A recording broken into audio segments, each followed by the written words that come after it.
جہاں کسی کا پاوا نہیں چلتا، یہاں بس اللہ کا حکم چلنا چاہیے، اللہ کے فیصلے کو قبول کرنا چاہیے، اللہ کے فیصلے کی تعظیم ہونی چاہیے۔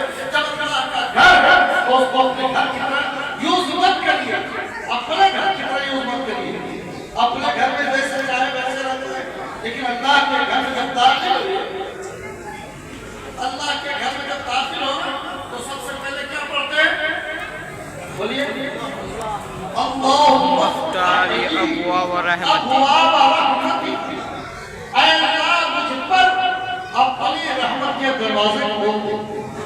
اس دعا کا مطلب جب ہم داخل ہوتے ہیں اللہ کی رحمت سے امید کرتے ہیں، بھائی لوگوں اللہ رب العزت یقیناً ایک چھوٹی سی لیکن اگر برکت دینا چاہے تو اربوں میں دے سکتا ہے، اس کے خزانے میں کبھی نہیں، لیکن کوئی احترام کے ساتھ رہے، تعظیم کے ساتھ رہے، ادب کے ساتھ رہے، کبھی اس کو یہ انعامات ملتے ہیں۔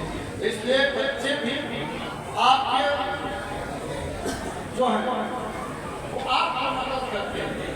ہم بچوں کو دوستی نہیں مانتے، سب سے بڑے جرم ہمارے ہیں جب ہم نے اپنے بچوں کو احترام سکھایا ہی نہیں، مسجد کا ادب نہیں بتایا، مسجد میں جاؤ تو کیسے جاؤ، جبکہ شریعت کا حکم کیا ہے کہ جب تمہارا بچہ 7 سال کا ہو جائے تو اسے پاکی ناپاکی سمجھا دو، نماز کے طور طریقے سکھا دو، ساتھ ہی ساتھ وضو کے طریقے سکھا دو، 7 برس کی عمر میں اس کو یہ سارے چیزیں سکھا دو، اور اس کے بعد اس کو نماز کے طریقے سکھاؤ۔ 10 سال کا جب ہو جائے تب اس کو نماز پڑھاؤ، اگر وہ نہ پڑھے تو نماز کر پڑھاؤ۔ لیکن ہم تو مارتے نہیں ہیں اپنے بچوں کو، کیوں؟ مارنے کی عادت ہے، ہم پڑھتے نہیں ہیں۔ جب ہم پڑھتے نہیں ہیں تو کیوں ماریں گے؟ قرآن کہتا ہے لمن تقولون ما لا تفعلون، تو وہ بات کیوں کہتے ہو جو کرتے نہیں؟ ایک بزرگ کی بارگاہ میں ایک بھیا گئی، بابا میرا بچہ چینی بہت پاتا ہے، تمہارا کریں گا۔ بابا نے کہا 3 دن بعد آئے، اللہ کے ولی نے کہا 3 دن بعد۔ 3 دن بعد وہ بھیا اپنے بچے کو لے کر آیا، بابا لے آیا، منع کر دیا۔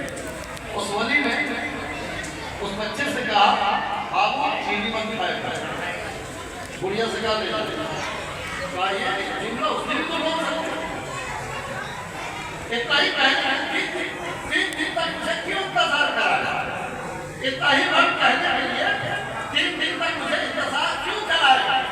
کہا اس تک چینی میں خود کھاتا تھا،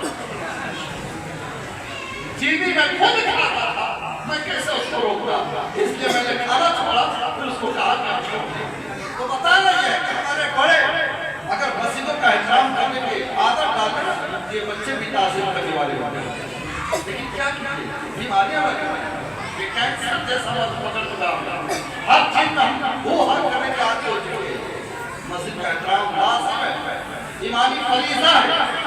مسجد میں جب بھی آؤ یہ تصور کرو جب اللہ کے گھر میں جا رہے ہیں، باپ کے گھر میں نہیں جا رہے ہیں، سسرال نہیں جا رہے ہیں، کسی کے گھر نہیں جا رہے ہیں، بلکہ اللہ کے گھر میں جا رہے ہیں۔ اللہ کے گھر کا احترام ہر صورت میں ضروری ہے، جتنا احترام کرو گے اچھا لوگ پروفائل ہوگا۔ بات کرنے لگے بات کیجیے گا، لیکن بولنا ضروری ہے، اس لیے یہ لازمی بات ہے جو زندگی کے روز مرہ کے معاملات ہیں۔